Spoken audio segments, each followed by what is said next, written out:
Oke, bismillahirrahmanirrahim. Assalamualaikum warahmatullahi wabarakatuh.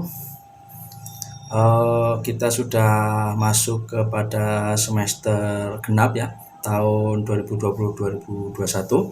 Kali ini kita akan merencanakan perkuliahan kita selama satu semester ke depan, perkuliahan metode numerik ya, mulai dari pertemuan pertama sampai pertemuan ke-14 nanti. Apa saja yang akan kita diskusikan, akan kita bahas dalam video ini dan nanti bisa dilanjutkan dalam grup WhatsApp ya.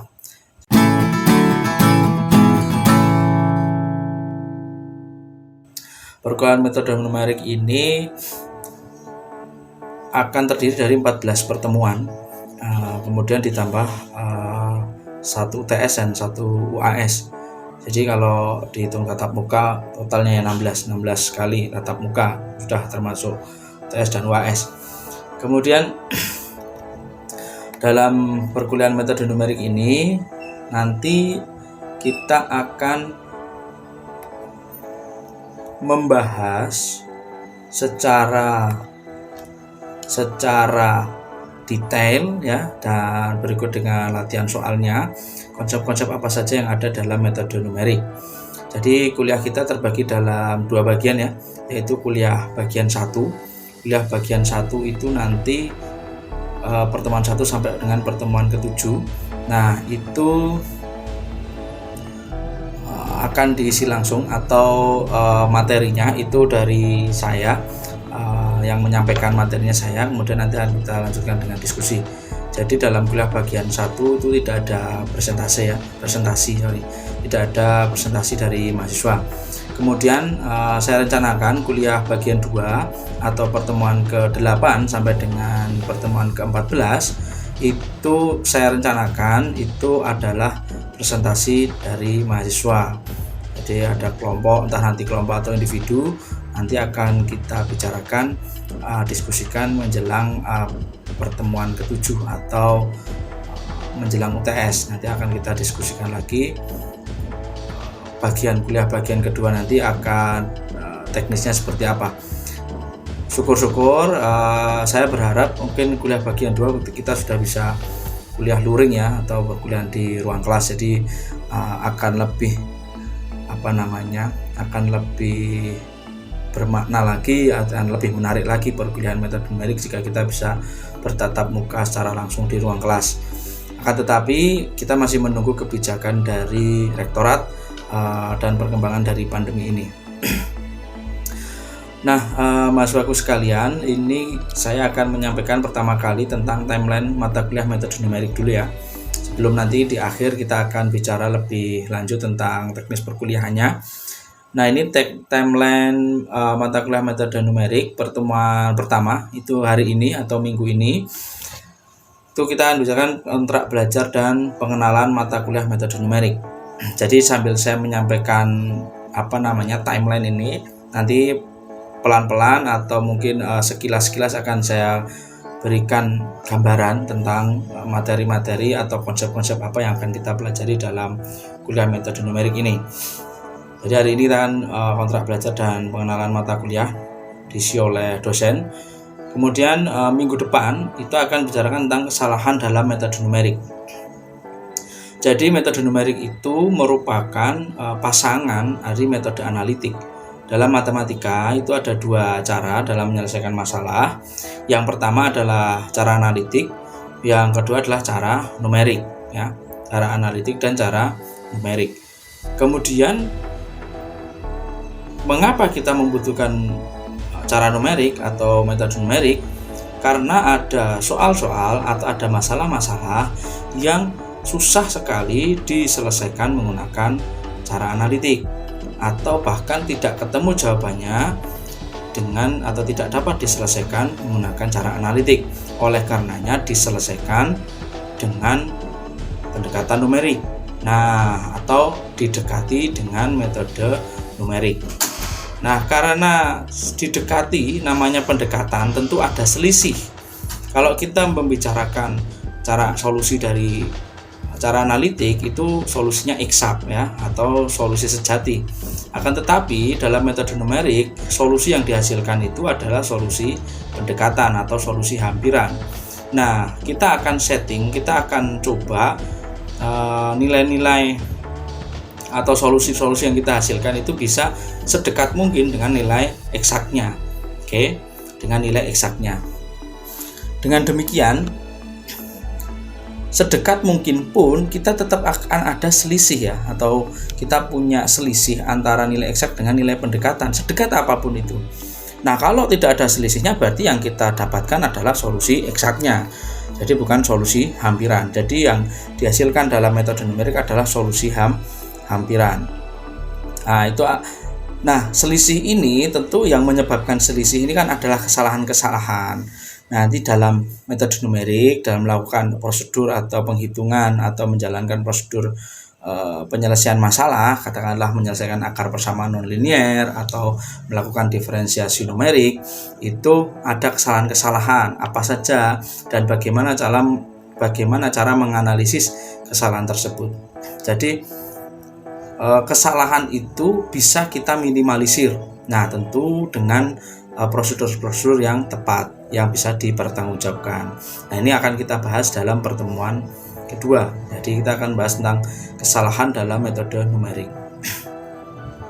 Kemudian yang pertemuan ketiga, kita akan bicara tentang akar persamaan nonlinier. Jadi persamaan yang kita punya itu kan ada persamaan linier dan persamaan nonlinier.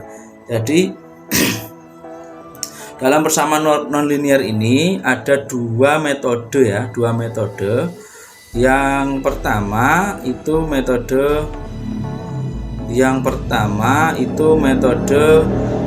tertutup. Nah, metode tertutup itu ada tiga cara atau tiga metode, yaitu metode tabel, bisection atau biseksi atau setengah interval. Yang ketiga dalam metode tertutup adalah metode false position atau regula falsi. Nanti kita akan pelajari metode-metode itu mulai dari konsep awalnya, bagaimana secara grafis, kemudian kita kita analisis atau kita rumuskan secara teori atau secara prosedur bagaimana menjalankan itu. Dengan demikian nanti kita bisa mencari akar persamaan nonlinier atau solusi dari akar persamaan nonlinier tersebut tanpa menggambar atau tanpa membuat grafisnya. Tapi kita akan mulai dari grafis dulu. Jadi ada metode tertutup dan metode terbuka. Akar persamaan nonlinier ini ada banyak hal. Kenapa? Jadi sebagian besar memang kita bisa selesaikan menggunakan cara analitik. Tapi untuk persamaan-persamaan khusus atau persamaan tertentu, kita tidak bisa menyelesaikan secara analitik. Ada banyak faktor, salah satunya mungkin kita tidak bisa menggambarnya. Kita kesulitan menggambar kalau tanpa program ya. Tanpa program kita kesulitan menggambar sehingga kita tidak bisa menemukan posisi akarnya ada di mana. Nah, seperti itu salah satu contohnya. Nah, yang seperti itu nanti bisa kita dekati dengan metode numerik. Jadi kita bisa mencari nilai pendekatan dari titik sebenarnya. Jadi titik yang eksak titik eksak tidak bisa kita temukan secara analitik itu bisa kita dekati secara numerik.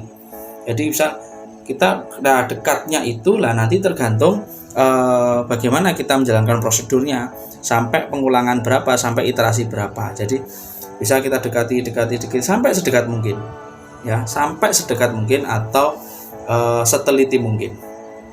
Oke, itu ya akar persamaan nonlinier. Kemudian metode terbuka itu ada metode iterasi sederhana dan ada metode Newton-Raphson serta metode sekant. Nah, ini akan kita pelajari itu pertemuan 6 dan pertemuan 7. Jadi pertemuan 3 kita akan pelajari tentang metode tabel. Kemudian pertemuan 4 kita akan mempelajari tentang metode setengah interval. Kemudian pertemuan ke-5 kita akan membahas tentang metode regula falsi atau false position. Kemudian pertemuan ke-6 dan pertemuan ke-7 kita akan membahas metode terbuka. Jadi ada metode iterasi sederhana, Newton-Raphson dan metode sekan. Nah, bagaimana itu yang tertutup? Jadi tertutup itu begini, akar. Kita punya posisi akar di sini katakanlah. Ya, ini ada garis bilangan ya. Akar di sini. Kemudian kita mengurung akar tersebut, kemudian kurungnya ini kita persempit. Itu tertutup. Kurang lebih ilustrasinya seperti itu.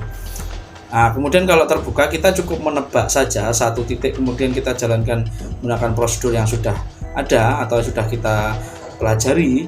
Misalkan kalau menggunakan prosedur Newton-Raphson, nanti titik ini akan bergerak mendekati akar sebenarnya. Jadi begitu. Jadi bedanya kalau di metode tertutup kita butuh 2 titik awal, 2 tebakan awal. Kalau metode terbuka kita butuh 1 nilai tebakan awal. Itu pertemuan kita bagian 1. Nanti yang isi akan saya semua ya. Yang mengisi akan saya semua menjelaskan tentang konsepnya. Nanti kita akan banyak latihan soal ya. Maka meskipun kalian tidak presentasi dalam perkuliahan bagian 1 ini, tapi saya harapkan kalian bisa mengerjakan latihan-latihan soal yang akan diberikan pada selama perkuliahan.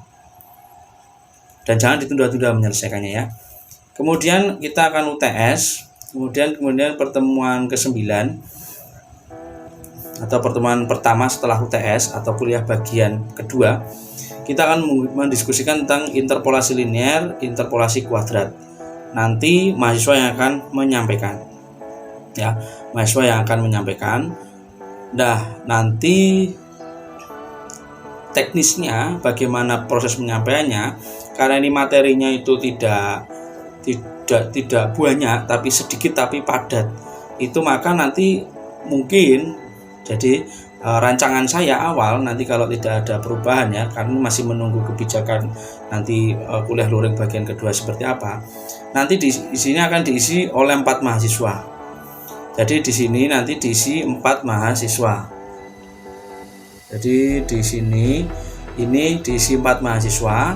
Kemudian 2 mahasiswa nanti akan menjelaskan tentang interpolasi linear, 2 mahasiswa akan menjelaskan tentang interpolasi kuadrat. Oke, kita punya 4 kelas ya, dan masing-masing kelas itu ada 2 yang presentasi. Maka kita akan mendapatkan penjelasan tentang interpolasi linear adalah sebanyak 8 penjelasan, tentu dengan cara masing-masing. Nah, nanti ini bisa kalian jadikan referensi ya. Bisa kalian jadikan referensi. Kalian ketika nanti menjelang UAS itu mungkin mempelajari yang mana, yang enak yang mana, itu bisa kalian pilih sendiri. Tapi yang utama adalah yang di kelas kalian nanti. Yang akan kalian dapatkan pertama kali itu tetap yang ada di kelas kalian. Kita numerik ada 4 kelas. Seperti itu rancangan saya. Jadi nanti ini 4 mahasiswa. Ini 4 mahasiswa juga interpolasi Newton, interpolasi Lagrange. Jadi 2 menjelaskan Newton, 2 menjelaskan Lagrange. Bukan kelompok, tapi individu. Ya, jadi menjelaskannya masing-masing. Penguasaannya masing-masing. Kemudian diferensi numerik itu juga sama, diferensiasi numerik. Kemudian ada metode selisih maju, ada metode selisih mundur. Ini juga 4 mahasiswa. Nah, ini diferensiasi numerik ini kita metode selisih tengah ini juga nanti mahasiswa. Ini mungkin cukup 2 saja. Integrasi numerik ini 4 mahasiswa. Ada integral Riemann, ada metode trapesium. Kemudian nanti yang terakhir ada integrasi numerik, itu metode Simpson 1/3 dan metode Simpson 3/8. Ini mahasiswa. Nanti saya ingin melihat dulu di pertemuan pertama nanti ada berapa mahasiswa total di masing-masing kelas, baru nanti akan kita bagi atau kita sesuaikan dengan jumlah mahasiswa materinya ini. Jadi di interpolasi itu nanti kita bisa menebak sebuah titik, karena ada sekumpulan titik ya. Kita punya 3 titik, kita punya nilai len 1, len 5, len 4. Nah, kita hanya diberitahu nilai len 1, len 4 dan len 5. Nah, kita bisa menebak nilai len 2 atau len 3 ya, dengan informasi yang diberikan adalah len 1, len 4 dan len 5. Jadi seperti itu kira-kira. tanpa kita menggunakan, kan nilai len itu kan cukup rumit ya kalau manual ya. Maka nanti dengan ini contoh ya, salah satu contoh soal saja. Kita diberi len 1, len 4, len 5 atau len 6, misalnya len 1, len 4, len 6. Nanti kita bisa mencari nilai len 2 atau nilai len 3 atau nilai len 5 gitu dari informasi yang sudah disediakan tadi. Jadi tapi sebelum akan kita bicarakan tentang prosedurnya, kita akan pelajari dulu konsep grafisnya, sehingga kita yakin bahwa metode atau prosedur yang nanti akan kita gunakan itu memang benar-benar mendekati nilai yang sebenarnya. Jadi tidak kita hanya sekedar menjalankan prosedur, tidak, tapi akan kita maknai terlebih dahulu bagaimana prosedur itu muncul, sehingga ketika kita menjalankan prosedur itu kita yakin atau kita bisa mempertanggungjawabkan bahwa metode yang kita gunakan itu sudah pas dan ini sudah mendekati akar, ini sudah hampir pasti mendekati akar. Nah, ini nilai errornya juga bisa kita cari, errornya sudah berapa persen, namanya target error ya. Misalnya perhitungan akan berhenti dibatasi dua hal, iterasi atau target error. Jadi target error itu, misalkan target errornya 0,5%, maka ketika kamu sudah mencapai 0,4% ya sudah, berarti perhitungan selesai. Nah, nilai akar pendekatannya atau nilai pendekatannya yaitu yang sampai berhenti di situ. Atau kita disuruh menghitung sampai 5 iterasi. Ketika kita sudah mencari 5 iterasi tersebut, sudah berhenti ya, sudah sampai iterasi ke-5 ya sudah berhenti nilainya itu, terus kita hitung errornya berapa, error relatifnya berapa gitu. Kemudian diferensiasi numerik. Diferensiasi numerik ini masalah utamanya begini, kalian sudah belajar kalkulus 1, kalkulus lanjut 1 ya, tentang turunan ya, atau diferensial ya, atau persamaan diferensial belum ya, persamaan diferensial ada belum. Di kalkulus 1 dan kalkulus lanjut 1 tentu ada soal-soal turunan yang susah sekali untuk diselesaikan secara analitik, secara konsep turunan. Tidak bisa kita selesaikan menggunakan aturan rantai, tidak bisa kita selesaikan, atau panjang sekali caranya kalau kita menggunakan aturan-aturan yang sudah ada. Bisa tapi susah atau tidak bisa diselesaikan secara analitik. Maka menggunakan metode selisih maju, selisih mundur, selisih tengah ini, kita bisa mencari tahu nilai turunan sebuah fungsi ya, nilai turunan sebuah fungsi ya yang diberikan dengan metode. Nah, kita bisa hitung errornya juga nanti. Gitu. Ada diferensial numerik, nanti ada sampai bahkan sampai turunan ke n, turunan tingkat tinggi, turunan kedua, turunan ketiga, turunan keempat itu bisa dengan diferensiasi numerik. Kemudian integrasi numerik juga sama. Ada beberapa atau ada banyak fungsi yang tidak bisa kita integralkan atau kita cari nilai integralnya menggunakan cara yang sudah diberikan, atau susah sekali, atau mungkin panjang sekali, atau banyak sekali. Nah, itu yang berpotensi mengurangi ketelitian dalam pengerjaan. Nah, ini bisa diselesaikan atau didekati dengan integrasi numerik. Ada integral Riemann itu konsepnya ya di analitik ya. Ada metode trapesium, ada metode Simpson 1/3 dan metode Simpson 3/8, dan gabungannya nanti Simpson 1/3 dan Simpson 3/8. Kemudian nanti kita akan UAS. Nah, kira-kira begitu timeline kita perkuliahan metode numerik ini. Nah, sekarang kita masuk ke referensi ya. Ada banyak referensi, ada Capra dan Canale, itu Numerical Method for Engineers. Itu bukunya bagus. Jadi tapi terbitan 1985. Yang terbaru juga ada kalau kalian ingin cari di toko buku. Nah, ini kemudian ada Yang ya tahun 2005, Applied Numerical Method Using MATLAB. Kemudian ada Fires and Burden 2002, Numerical Method, itu Brooks Cole penerbitnya. Kemudian Dukipati, itu Numerical Method juga tahun 2010. Ini yang versi Indonesia ya, Capra Canale yang tahun 2007, yang terjemahannya itu metode numerik untuk teknik dengan penerapan pada komputer pribadi, Jakarta UI Press. Ini terjemahannya. Bukunya lumayan tebal ya, segini sekitar kalau tidak salah 600 atau 700 halaman. Nah, Saya juga menyusun buku yang sudah saya gunakan sejak tahun 2018 sebenarnya, cuma buku ini terbitnya 2019. Jadi Muhammad Istiqlal tahun 2019, metode numerik dan penerapannya dalam komputer. Nah, dalam buku saya ini ada terbagi dalam 2 jenis. Yang satu bab 1 sampai bab 9, bab 1 sampai bab 7 lah pokoknya. Bab terakhir itu adalah tentang penerapan dalam komputer menggunakan MATLAB. Tapi yang sebelumnya saya lupa babnya sampai berapa. Nah, itu teorinya, kita akan pelajari teorinya ya. Teorinya mulai dari tadi mengapa numerik, kesalahan, sampai dengan integrasi numerik, dan selanjutnya ada persamaan diferensial biasa. Itu ada tapi tidak kita diskusikan dalam perkuliahan ini.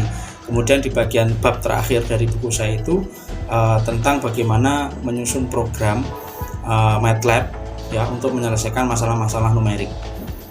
Nah, tapi itu karena kita tidak ada prakteknya, tidak ada mata kuliah praktik, maka nanti bisa dipelajari saja secara mandiri ya. Tapi kita akan kuatkan dulu di bagian teori.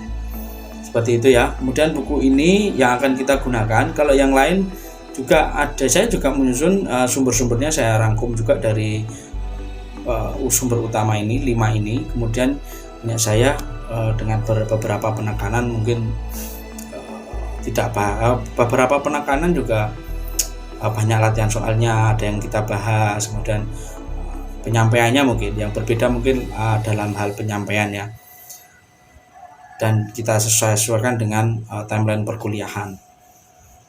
Jadi nanti ini silahkan dari 6 buku ini mana yang ingin kalian miliki atau kalian jadikan referensi, bebas.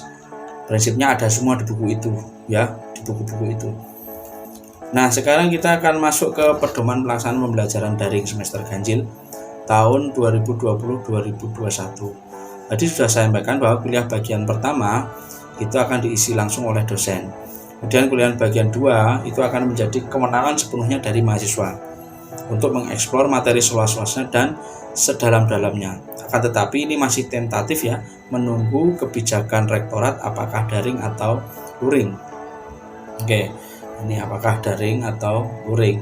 Kemudian yang ketiga itu pembelajaran akan dilakukan melalui media WhatsApp. Masing-masing kelas sudah punya WhatsApp group dan YouTube. Videonya yang akan diunggah seperti video ini. Kemudian Google Form itu nanti untuk presensi, dan Google Classroom itu untuk mengirimkan tugas. Oke ya.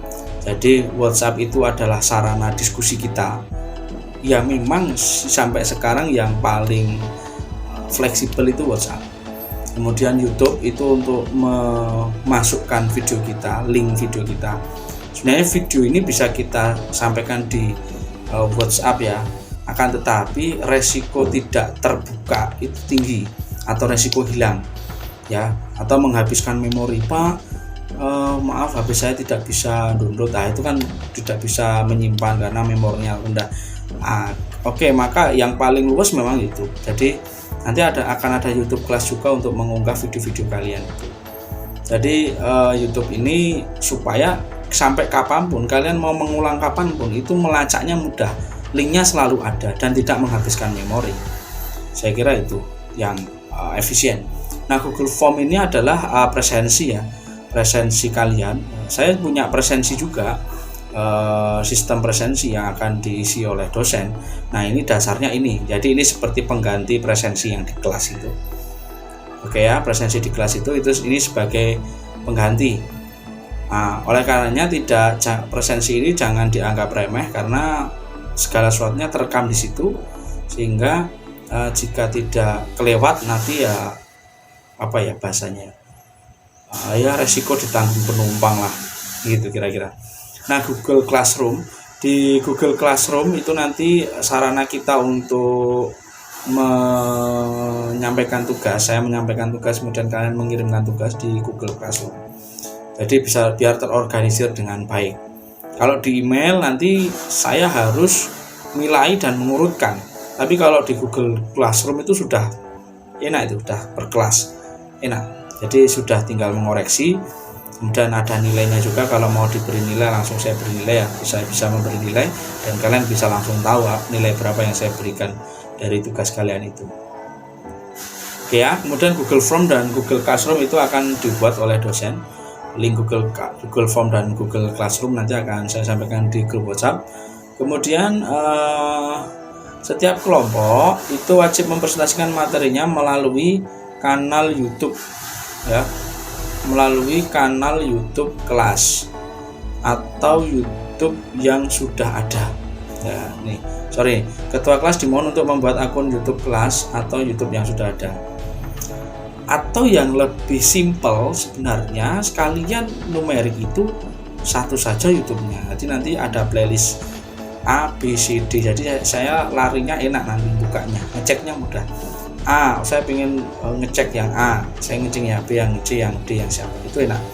Situ aja. Silahkan nanti antar ketua kelas bisa kompak untuk atau diskusi untuk bagaimana membuat YouTube itu, atau mau pakai YouTube-nya salah seseorang, atau semester lalu sudah buat YouTube kelas juga, itu juga bisa dipakai. Pokoknya teknisnya terserah kalian soal ini ya. Kalau saran saya sih 4 kelas itu ketuanya aja diskusi, kemudian mau pakai YouTube yang mana atau mau buka YouTube yang baru. Nah di situ nanti dibuat playlistnya, playlist satu-satu. Nah nanti ini user passwordnya semua tahu ya, semuanya tahu karena akan masing-masing akan mengunggah ke situ, bukan ketua kelas cuma buat tugasnya buat. Tapi itu nanti silahkan saja didiskusikan oleh kalian, ketua kelas maupun semua mahasiswa yang tergabung dalam perkuliahan atau mengambil perkuliahan metode numerik. Kemudian video dapat diunggah secara kolektif, satu kelompok satu video, atau mandiri satu kelompok satu video dengan nama file sebagai berikut. Namun namanya itu sesuai dengan apa yang sudah ditentukan di sini, sehingga nanti ngelacaknya mudah. Saya numerik A, materinya ini. Kalau kan karena kita mandiri ya, sorry ini deskripsinya harusnya hilang. Numerik A, kemudian materinya interpolasi linier, nama mahasiswa Istiqlal. Kelompoknya karena kita nggak ada kelompok, hilangi saja. Atau pertemuan berapa, jadi urutnya seperti itu. Nah, unggah video presentasi paling lambat H+1 ya dari jadwal yang ditentukan. Itu pun kalau darurat ya, darurat. Jadi belajar seperti semester lalu perkuliahan saya itu ya seperti itulah kurang lebih. Kalau bisa diunggahnya itu H-2, H-1. Kalau paling lambat memang tidak ada kendala, memang ya H+1. Tapi resikonya nanti ada banyak akibatnya, dampaknya terlalu banyak. Oleh karenanya jangan sampai ngunggahnya terlambat kalau tidak ada sesuatu yang memang benar-benar mendesak. Kemudian absen dilakukan melalui Google Form yang telah disediakan sesuai dengan waktu yang telah ditentukan atau sesuai dengan jadwal kuliah. Jadi jangan sampai terlambat. Jadi batas absensi itu terlacak. Dua hal.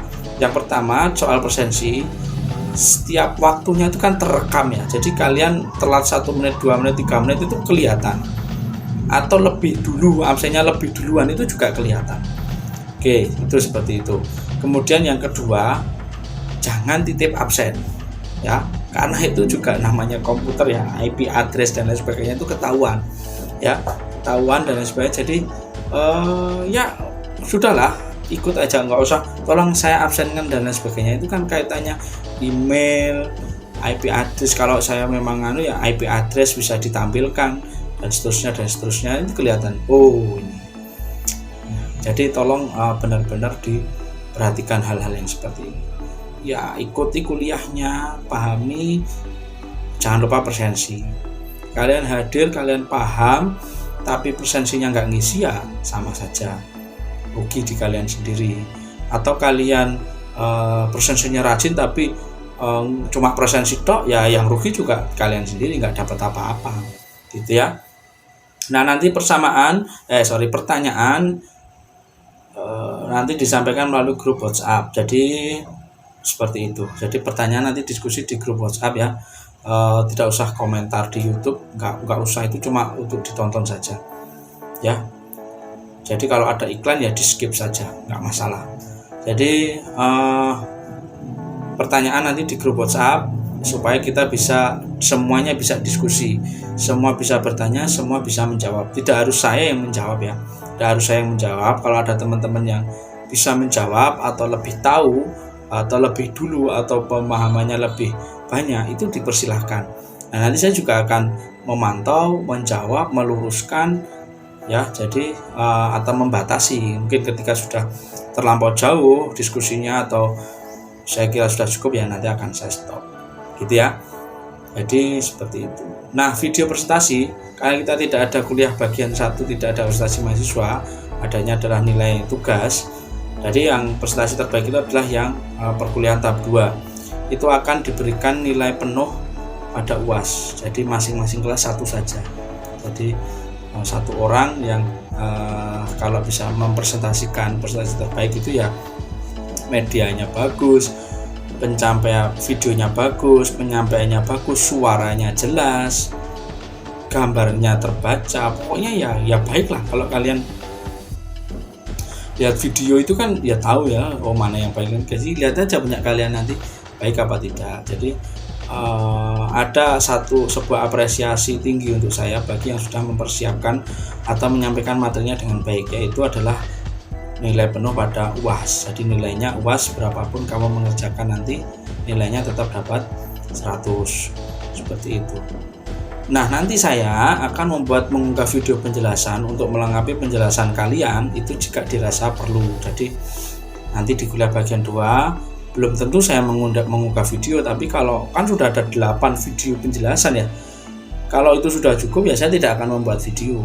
Tapi kalau itu saya merasa masih kurang atau penjelasannya belum ada yang bagus atau belum ada yang bisa menggambarkan materi secara bulat, itu ya nanti mungkin saya akan buatkan video penjelasan. Oke, tuh. Kemudian sekarang keterangan tambahan, 80% perkuliahan akan dengan cooperative learning ya, artinya diskusi akan menjadi sarana utama. Yang nomor 2 tidak, karena kita tidak akan ada kelompok, meskipun nanti akan terkelompokkan dalam hari-hari, tapi individu semuanya itu. Nah, diharapkan mahasiswa dapat mengikuti kelas secara maksimal agar tidak tertinggal materi perkuliahan. Materi numerik ini bertahap. Jadi begini, mengapa kita perlu mempelajari kesalahan di awal? Karena nanti itu akan dipakai terus sampai akhir. Error itu akan dipakai terus. Kita akan menghitung error relatif, kita akan menghitung target error, kita akan menentukan error mutlaknya, dan seterusnya. Jadi error itu akan selalu ada. Jadi kita harus tahu dulu. Kalau di awal kalian error aja udah nggak ikut, tidak paham error dalam atau kesalahan dalam metode numerik itu apa saja, nanti hampir dipastikan di kuliah akan tersendat. Nah, kemudian masuk ke metode tertutup. Metode itu di awal dari metode tabel. Nah, metode tabel ini tidak bisa atau tidak efisien untuk menyelesaikan masalah-masalah yang tertentu. Maka butuh metode selanjutnya. Ya, namanya metode bisection. Nah, bisection pun itu juga terbatas. Ada metode yang lebih lagi bisa menyelesaikan masalah tersebut, yaitu metode regula falsi. Jadi itu, tapi kenapa kita tidak juga saya mempelajari regula falsi aja, ya tidak bisa, karena kalau cukup diselesaikan menggunakan metode tabel dan itu cepat, ya pakai metode tabel, jangan pakai regula falsi. Jadi tahapannya begitu. Jadi jangan mempelajari hanya yang terakhir atau yang awal saja. Wah, saya cukup tabel aja. Oh, nanti berhenti di situ. Karena kalian akan ketemu dengan masalah-masalah yang lebih rumit dan butuh metode-metode khusus itu. Ya, tuh. Jadi tolong diikuti perkuliahan secara maksimal.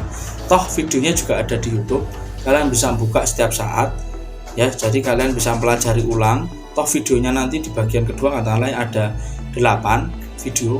Toh juga ini saya juga buat ulang ini video ini. Mungkin nanti akan ada beberapa penambahan. Tapi tahun lalu, metode numerik tahun lalu itu saya juga pakai video juga. Ya, jadi saya juga pakai video juga, itu bisa kalian buka lagi. Atau penjelasan orang-orang di YouTube kan juga banyak. saat ini yang saya sudah melakukan riset terhadap mahasiswa ya, itu memang kalian mencari solusi itu sekarang tidak di Google tapi di YouTube. Jadi kalian sudah tidak googling tapi YouTubing apa namanya. Jadi tidak searchingnya tidak di Google lagi kalian. Presentasinya sedikit. Kalian sudah beralih ke YouTube. Itu saya sudah saya lakukan riset. Jadi mahasiswa itu sekarang cenderung mencari solusi itu ada di YouTube. Ya marilah kita eksplorasi. Ya, marilah kita eksplorasi. Apapun yang ada, media yang ada nanti bisa kita cari, kita eksplorasi seluas-luasnya supaya untuk mendapatkan informasi yang lengkap. Tuh. Yang keempat, kedisiplinan dan kejujuran. Ya mohon maaf, saya pesannya singkat saja. Perjuangan kalian selama 1 semester ini tidak mudah, perjuangan yang panjang, apalagi pandemi seperti ini. Ya, jangan sia-siakan perjuangan kalian ini dengan hal-hal yang hal-hal yang merugikan banyak orang. Hal-hal yang sepele yang merugikan banyak orang. Jadi begini, saya mungkin tidak bisa mengecek ya, tidak bisa melakukan checking terhadap seluruh tugas apakah ini untuk atau tidak. Saya juga tidak akan melakukan checking itu. Tapi ketika dalam prosesnya saya ketemu indikasi kuat bahwa ini bekerja sama, ya mohon maaf, itu nanti saya memberikan toleransi pun juga mikirnya 1000 kali. Saya akan lihat recordnya orangnya dulu, saya akan lihat record perkuliahannya dulu, baru nanti apakah akan saya berikan toleransi atau tidak, itu baru akan saya putuskan. Jadi tidak semuanya juga akan saya berikan toleransi. Jadi tugas yang harus dikerjakan dengan kerjasama, silahkan kalian kerjakan secara bersama-sama.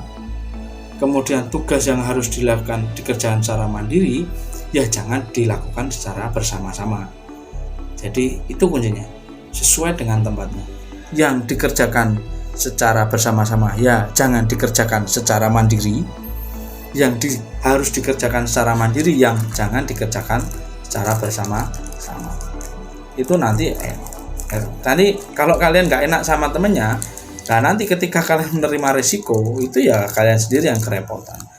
Jadi tolong ini menjadi catatan kita bersama agar saya menilainya juga enak, kalian juga mengerjakannya juga nyaman. Jadi itu prinsipnya di perkuliahan saya yang manapun itu pasti kedisiplinan dan kejujuran. Disiplin itu yang numpuk tugasnya tepat waktu. Kalau tidak bisa tepat waktu, ada alasannya, sampaikan. Jangan sudah berlarut-larut baru disampaikan. Pak, mohon maaf, saya tidak bisa mengerjakan tugas ini, tidak bisa mengirimkan karena mungkin di gunung sedang di rumah nenek atau kakek, itu sedang ada gangguan sinyal. Nah, itu sampaikan. Kalau ya segala sesuatu kan harus disampaikan ya.